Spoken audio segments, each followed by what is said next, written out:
Hello my dear student, आज एक बार फिर आपका स्वागत है मेरे चैनल अकाउंटेंसी एम पर। जैसा कि हम पूरा सिलेबस कंटिन्यू चलते हुए जा रहे हैं, करते हुए जा रहे हैं, उम्मीद करता हूं कि जितने भी वीडियो डाले हैं आप लोगों को समझ में आई होगी और उसके अकॉर्डिंगली आप काम करते चले जाएंगे। जो भी टॉपिक आप देखते हैं, टॉपिक आप समझते हैं, उससे रिलेटेड क्वेश्चन ज़रूर कीजिए, चाहे एग्जाम्पल चाहे एक्सरसाइज अपने आप को तैयार कीजिए। अदरवाइज आपका टॉपिक सीखने का कोई बेनिफिट नहीं होगा। मैंने प्रयास किया है कि अपनी तरफ से आपको सभी इम्पोर्टेंट टॉपिक जो भी हमारे चैप्टर में आए हैं उनको एक सरल से सरल मेथड में आप लोगों को समझाने का अपनी तरफ से पूरा एफर्ट किया है ताकि आपको इजीली समझ में आ जाए। और मैं तो बार बार आपको यही कहता हूँ कि जो भी आप टॉपिक करें सबसे पहले उसका मीनिंग समझिए कि ये क्यों है, हमें क्यों करना है, किस लिए करना है, कहाँ इसकी जर्नल एंट्री होगी, कहाँ इसकी पोस्टिंग होगी। कहने का मतलब है जब तक हमें उस टॉपिक की बेसिक्स क्लियर नहीं होंगी, इतने खाली टॉपिक को रटने से कोई फ़ायदा नहीं है। तो मैं तो बार बार आपको ये कहता हूँ कि आप लोग सबसे पहले थ्योरी पर ध्यान दीजिए, थ्योरी को पढ़िए, समझिए क्या समझाया गया है। डेफिनेटली जो भी आप टॉपिक करते हैं उसके बारे में थ्योरी में सारी बातें दी हुई मिलेंगी आपको। जब आप उसको समझेंगे, पढ़ेंगे, तो आपको 50% चीज़ें तो उस थ्योरी में ही समझ में आ जाएगी। उसके बाद बचेगा क्या आपका न्यूमेरिकल पोर्शन। न्यूमेरिकल का मतलब हमारी प्रैक्टिस। प्रैक्टिस कब कर पाएंगे? जब हम उसके बेसिक चीज़ क्लियर होंगी। और जैसा कि आपको पता है कि एमसीक्यूज आते हैं हमारे एग्जाम में, तो एमसीक्यूज को क्लियर करने के लिए हमें थ्योरी प्लस प्रैक्टिकल दोनों में ही एक्सपर्ट होना पड़ेगा।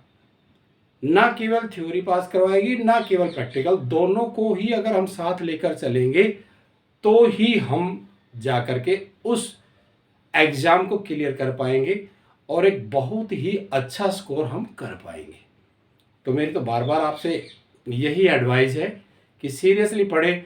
दूसरी बात, आप जो भी टॉपिक पढ़ते हैं अपने पर्सनल नोट्स जरूर बनाएं। सबसे पहले चैप्टर का नाम, ठीक है, चैप्टर में कौन कौन से टॉपिक आते हैं, जैसे मैं अभी इसके बारे में आपको बताऊंगा तो आपको पता लग जाएगा। इस टॉपिक के बाद इस चैप्टर के बारे में कौन कौन से टॉपिक आए थे वो आपको मैं बता दूंगा, ठीक है ना। तो उससे क्या कि जैसे आप अपने हाथ से टॉपिक या नोट्स बनाएंगे तो आपको पता रहेगा कि इस चैप्टर में क्या है। जब भी आप चैप्टर का रिवीजन करें तो रिवीजन करने से पहले आप अपने द्वारा बनाए गए नोट्स को एक बार पढ़ लीजिए। दूसरी बात, क्वेश्चन कोई भी हो, कभी भी पूरा क्वेश्चन चेंज नहीं होता। उसमें एक या दो या तीन कुछ नई एडजस्टमेंट आ जाती है जिसकी वजह से क्वेश्चन में थोड़ा बहुत चेंज हो जाता है। तो हमें करना क्या है, किस क्वेश्चन में कौन सी नई एडजस्टमेंट आ रही है उसे हाईलाइट कर देना है, उसे नोट कर लेना है, ताकि हमें पता लग जाएगा कि किस किस तरह की एडजस्टमेंट आती हैं और हमें उनको किस तरह से सॉल्व करना है। तो ये एक नोट्स बनाने के तरीके हैं। तो इस तरह से यदि आप चैप्टर वाइज अपने नोट्स बनाते चले जाएंगे तो रिवीजन के समय बहुत कम समय आपको लगेगा अपने आप को एग्जाम के लिए तैयार करने के लिए, ठीक है। तो आज एडमिशन ऑफ ए पार्टनर लगभग हमारा कंप्लीट हो चुका है। फिर भी एक टॉपिक जो हम पहले करवा चुका था, अलग अलग करवाया था, आज उसी को साथ लेकर, क्योंकि काफ़ी इम्पोर्टेंट टॉपिक है हमारे इस चैप्टर में और अगले चैप्टर में, दोनों चैप्टर में काम आने वाला टॉपिक है। तो इसकी इम्पोर्टेंस को देखते हुए आज हम इस टॉपिक को करेंगे जिसका नाम है difference between sacrifice ratio oblique gaining ratio, ठीक है। सेक्रीफाइस रेशियो और गेनिंग रेशियो क्या है, इनका मीनिंग क्या है, इसको कैलकुलेट हम कैसे करते हैं, ये मैं मेरी पिछली वीडियो में आपको समझा चुका हूं। इनके न्यूमेरिकल सोल्व करने के लिए आप मेरी पिछली वीडियो देखिए जो सेक्रीफाइस और गेनिंग रेशियो से रिलेटेड है, वहां आपको अच्छी तरह से समझ में आ जाएगी। आज यहाँ हम बात करेंगे इनके एक थ्योरी पोर्शन की कि इनमें मेन डिफरेंस क्या है, क्यों कैलकुलेट करते हैं, कब इन्हें यूज किया जाता है, कैसे कैलकुलेट करते हैं, कब इनकी आवश्यकता हमें पड़ती है। बहुत से क्वेश्चन निकलते हैं। मैं बार बार कहता हूं कि एमसीक्यूज क्लियर करने के लिए हमें जब तक बेसिक बातें याद नहीं होंगी हम एमसीक्यू क्लियर नहीं कर पाएंगे। तो इसलिए कोई भी टॉपिक हो ध्यान से पढ़े। आज इसी के बारे में बात करते हैं। सबसे पहला है meaning. What is sacrifice ratio and what is gaining ratio. Exam में बच्चों से गलती हो जाती है। क्वेश्चन आता है what do you mean by sacrificing ratio, और बच्चे सीधा फॉर्मूला पुटअप कर जाते हैं। आप सबसे पहले क्वेश्चन की लैंग्वेज को समझने की कोशिश कीजिए। क्वेश्चन में आपसे मीनिंग पूछा गया है, फॉर्मूला नहीं। फॉर्मूला आप लिख सकते हैं लेकिन पहले मीनिंग लिखिए, क्योंकि आपसे पूछा गया है what do you mean by sacrificing ratio. समझ में आ गया?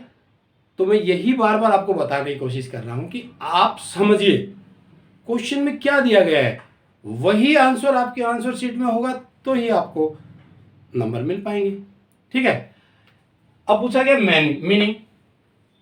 It is the ratio in which the old partner surrender.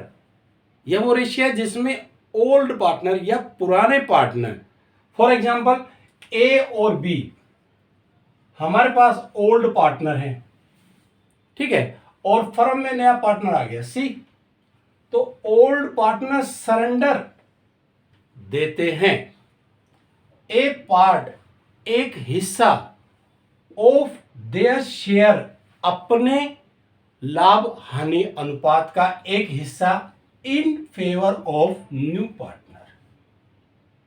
जब पुराने साझेदार अपने लाभ हानि का कुछ हिस्सा नए साझेदार के पक्ष में देते हैं तो उसे सैक्रिफाइसिंग रेशियो कहते हैं, यानी त्याग अनुपात कहते हैं। ए और बी कुछ हिस्सा अपना सी को देंगे, तो जो हिस्सा ए और बी के द्वारा दिया जा रहा है दैट इज सैक्रिफाइसिंग रेशियो। कोई जरूरी नहीं है कि ए और बी दोनों दे, हो सकता है कोई एक पार्टनर भी, डिपेंड करता है क्वेश्चन के ऊपर। ठीक है, लेकिन मीनिंग में हम यही लिखेंगे कि ओल्ड पार्टनर्स जो अपना हिस्सा शेयर करते हैं, सरेंडर करते हैं in favour of new partner, that is called sacrificing ratio. अब बात करते हैं गेनिंग।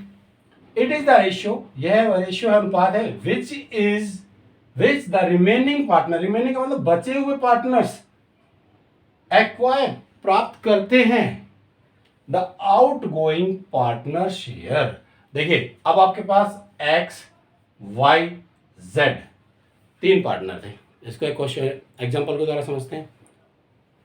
सपोज कीजिए आपका वाई जो था वो रिटायर हो गया, आपकी फर्म को छोड़ करके जा रहा है, सॉरी एक्स जो है वो आपकी फर्म को छोड़ के जा रहा है, रिटायर हो गया। अभी तो जो फर्म का प्रॉफिट था वो तीन पार्टनर्स में बट रहा था, एक्स वाई और जेड में।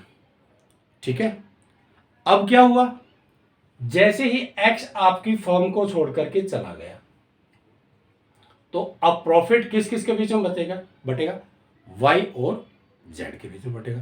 तो डेफिनेटली जो पहले मिल रहा था उससे ज्यादा मिलेगा वाई और जेड को, क्योंकि अब बचे कितने हमारे पास, दो।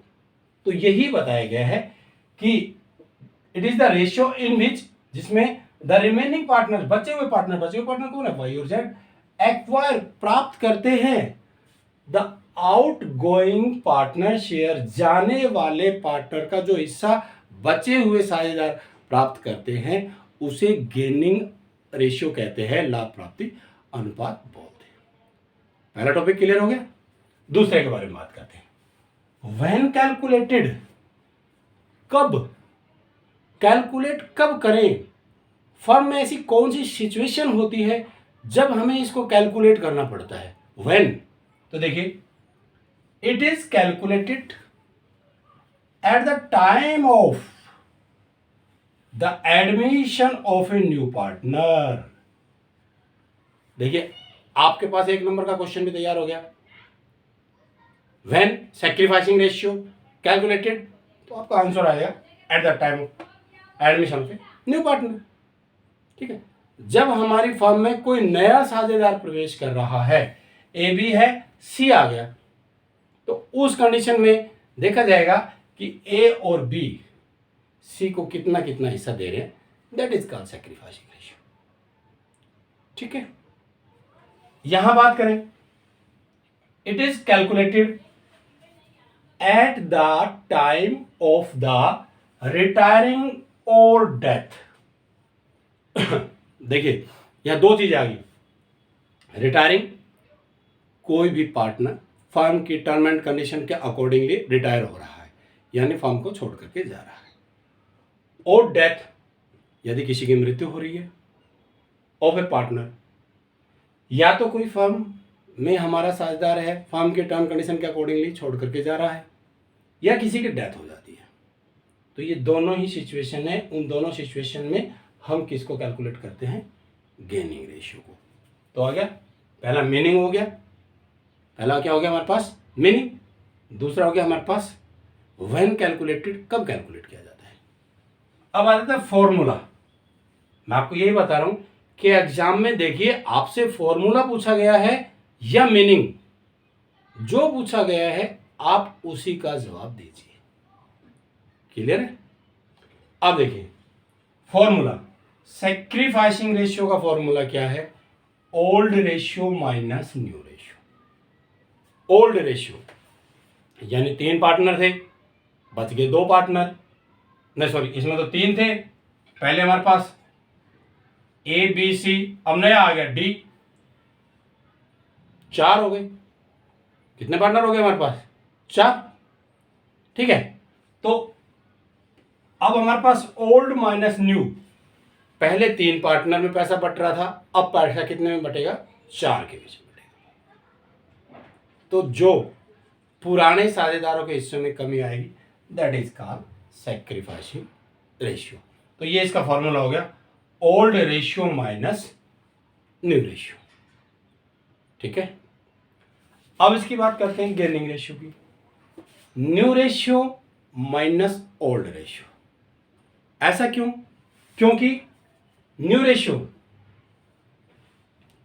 पहले हमारे पास 3 पार्टनर थे, एक्स वाई और जेड।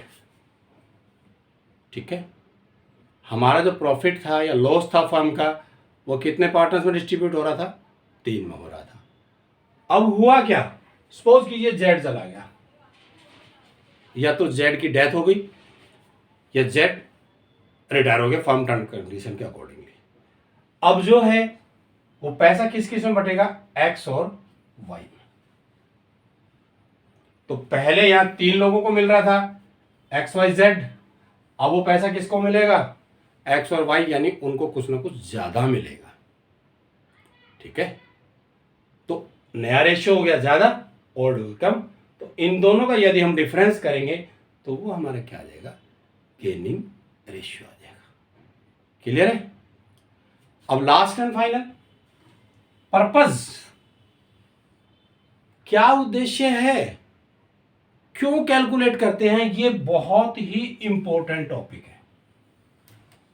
मोस्टली बच्चे क्या है, सैक्रिफाइस और गेनिंग रेशियो तो कैलकुलेट कर देते हैं, लेकिन यदि उनसे पूछा जाए कि बेटा आपने सैक्रिफाइस क्यों कैलकुलेट किया, नहीं पता।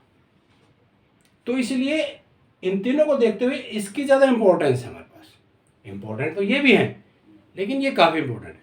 देखिए आपको पता है, जब भी कोई नया साझेदार हमारी फर्म में आ रहा है, ठीक है, तो वो क्या होता है, अपनी कैपिटल के साथ साथ कुछ हिस्सा गुडविल के रूप में भी लाता है। हम उससे गुडविल का पैसा लेते हैं। तो वो गुडविल का पैसा क्यों लेते हैं, किस लिए लेते हैं, गुडविल का वैल्यूएशन कैसे किया जाता है, गुडविल के मेथड कौन कौन से हैं, ये मैं आपको अपनी पिछली वीडियो में बता चुका हूं। गुडविल को पूरी तरह से यदि आपको समझना है तो आप मेरी पिछली वीडियो देखिए। डायरेक्ट यदि आप यहां आए तो समझ नहीं पाएंगे, स्टेप बाय स्टेप चलेंगे तो आपको सारी चीजें समझ में आ जाएगी। ठीक है, तो जो हम कैपिटल के अलावा नए पार्टनर से गुडविल का पैसा ले रहे हैं, सपोज कीजिए सी आया आपके पास, 1 लाख रुपए तो उसकी कैपिटल बनती है। ठीक है, और साथ के साथ 20,000 रुपये वो गुडविल लेकर आया। 20,000 रुपये गुडविल लेकर के आया। ये 20,000 रुपये लाया है तो क्यों लाया है और किसको मिलेंगे? This is the purpose of calculation. Sacrifice का उद्देश्य क्या है?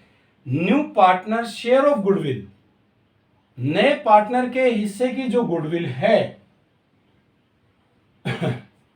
नए पार्टनर के हिस्से की जो गुडविल है इज डिवाइडेड, बांटी जाती है between the old partners in sacrificing ratio. आगे समझ में कि नए पार्टनर के द्वारा जो गुडविल की राशि लाई जाती है वो राशि ओल्ड पार्टनर के द्वारा सैक्रिफाइस रेशियो में बांटी जाएगी। इसलिए हम सैक्रिफाइसिंग रेशियो का कैलकुलेशन करते हैं। समझ आ गया?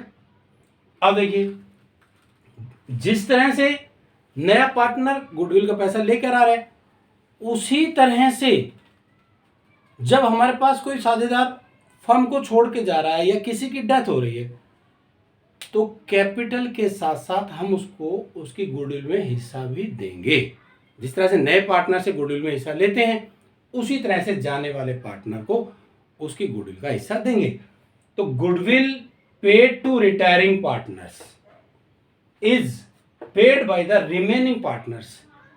जो पार्टनर बच गए, जिस भी remaining partners oblique gaining partners, यानी जो पार्टनर बच गए, जिस किसी पार्टनर्स ने जाने वाले पार्टनर का हिस्सा लिया है वो पार्टनर जाने वाले पार्टनर को गुडविल पे करेगा। किस रेशियो में? Gaining ratio.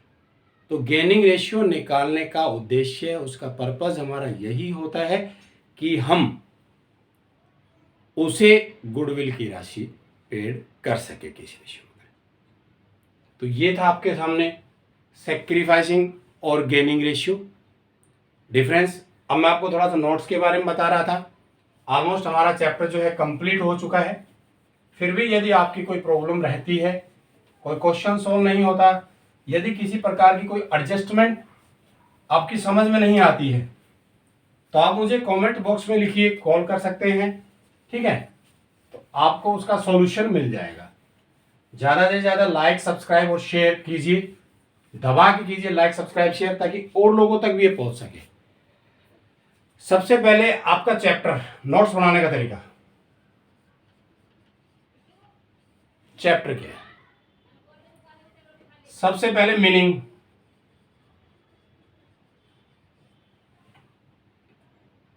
क्या मीनिंग है।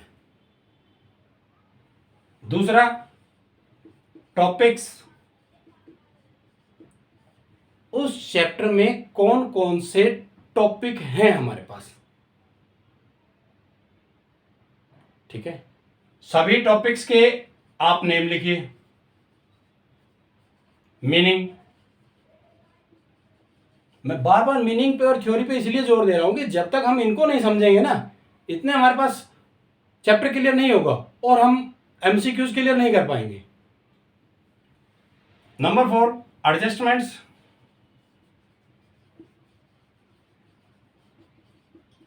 इस चैप्टर में कौन कौन सी एडजस्टमेंट्स हैं,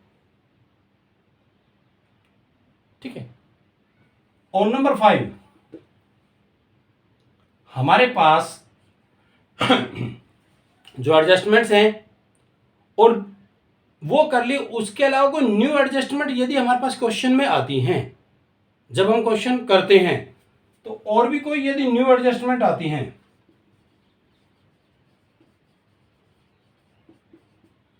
उन्हें भी नोट कीजिए। किसी भी चैप्टर को करने से पहले आप 2 या 3 पेज छोड़ दीजिए।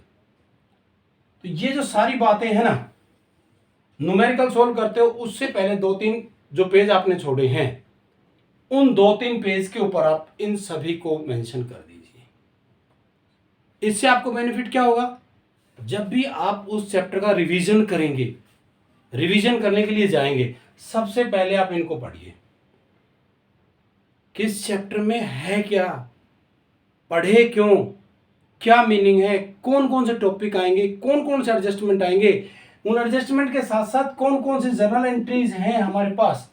जब ये चीज़ें हमें क्लियर होंगी ना तो डेफिनेटली हम उसके बाद तो क्या हमारी प्रैक्टिस है, आगे करना है। न्यूमेरिकल मीन्स प्रैक्टिस, और प्रैक्टिस कब कर पाएंगे, जब बेसिक फंडास हमारे पास क्लियर होंगे।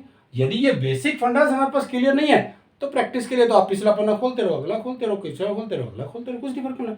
कुछ बच्चे मैंने देखा एग्जाम्पल में देखते रहते हैं, एक्सरसाइज करते रहते हैं, एग्जाम्पल में देख, अरे एग्जाम्पल आपको एग्जाम में कहाँ मिलेगा, एग्जाम में तो आपकी अपनी प्रैक्टिस आपके साथ काम आएगी ना। तो इसीलिए ये नोट्स तैयार कीजिए, ठीक है, और इसके अकॉर्डिंगली आप चलिए, तो डेफिनेटली आपको चैप्टर बहुत अच्छे से तैयार होगा।